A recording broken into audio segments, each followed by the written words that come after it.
Patty Williams. I run Shanks Pony Tours.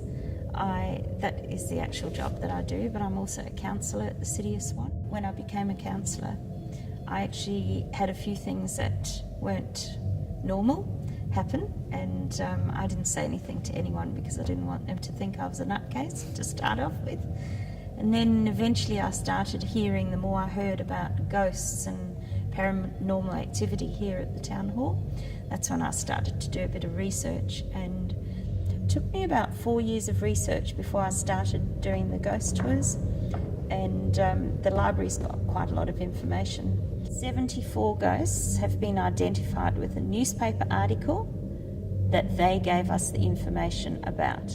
What's some history like the hall itself? It's over 100 years old. It was built in 2 stages. The one we're sitting in now is the original hall. Next door on that side was what they call the lesser hall. That was built 20-something years after this section. Was also at the same time as the clock. It's a square clock. We think it's the only square clock in a round dome. The clock was actually put on as a memorial to the soldiers from the very First World War. What are some of the supernatural stories like that you've personally experienced here before?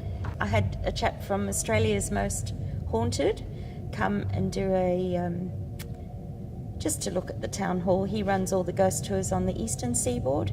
His name's Craig Bloxham. He and I were sitting over the other side of the gallery one night just discussing. I gave him a personal tour through the building, and one of the seats, in fact this seat here that is empty now, was up. So it was up like this, and it just sat down like that by itself, right? And he took a photo of it straight away, and there was this black shadow of a man sitting in the chair.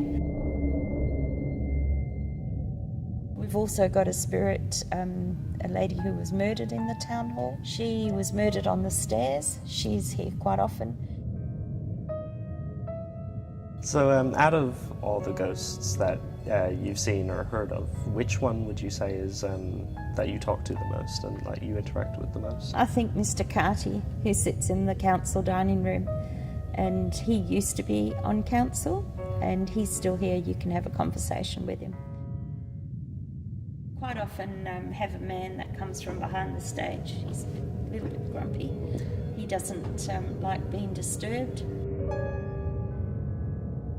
After we concluded our interview, I decided to send my cameraman, Simon, backstage alone, to conduct a small investigation of our own to see if we could capture anything on audio or visual. Please note that this is where our spirit is known to swear and cause harm to people who disturb it. What is your name?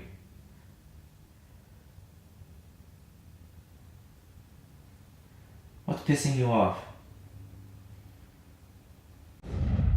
For the next 30 minutes, we captured no voices or anything on audio, so we decided to conclude our day. Upon packing up, a camera was left rolling backstage. What you're about to hear is chilling. We've also enhanced the audio. We'll let you be the judge.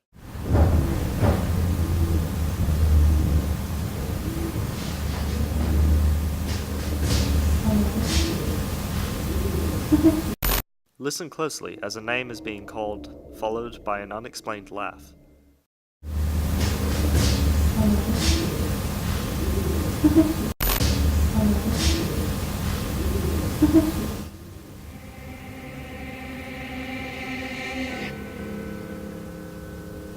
We know so little of what lies beyond.